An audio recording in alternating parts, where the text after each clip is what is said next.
ഞാൻ ഈ കുടുംബത്തിൽ വന്നതിൽ പിന്നെ എന്റെ ഭർത്താവ് പറയുന്ന ഒരു തീരുമാനത്തെയും ഞാൻ എതിർത്തിട്ടില്ല.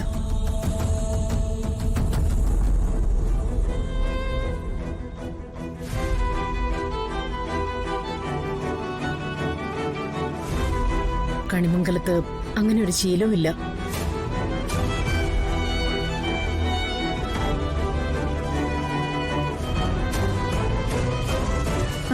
അമ്മയ്ക്ക് എന്തെങ്കിലും എതിർപ്പുണ്ടെങ്കിൽ അത് പറഞ്ഞോ, അതിനിപ്പോ എന്താ?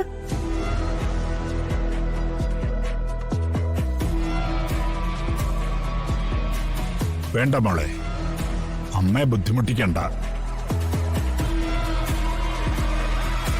തിരുമേനി, തെറ്റ് പറ്റിക്കഴിഞ്ഞാൽ അത് തിരുത്തണം. അതാണ് അതിന്റെ കീഴ്വഴക്കം.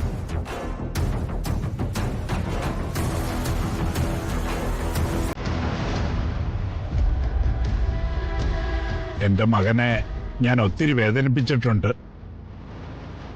അത് യാഥാർത്ഥ്യം അറിയാതിരിക്കുമ്പോഴായിരുന്നു.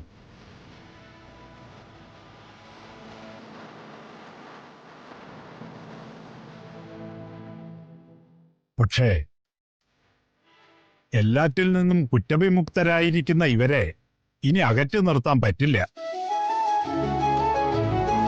എല്ലാം ചടങ്ങ് പോലെ നടക്കട്ടെ.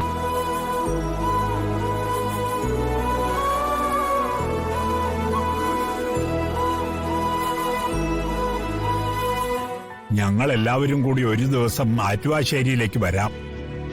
വന്നിട്ട് ബാക്കി കാര്യങ്ങളെല്ലാം തീരുമാനിക്കാം. എന്താ, പോരെ? സന്തോഷായി. എന്നെ യശോദയെ സംബന്ധിച്ചിടത്തോളം ജീവിതത്തിൽ ഇനി ഒരു കരുതലേ ഉള്ളൂ. ഞങ്ങളുടെ രാധിക മോള്.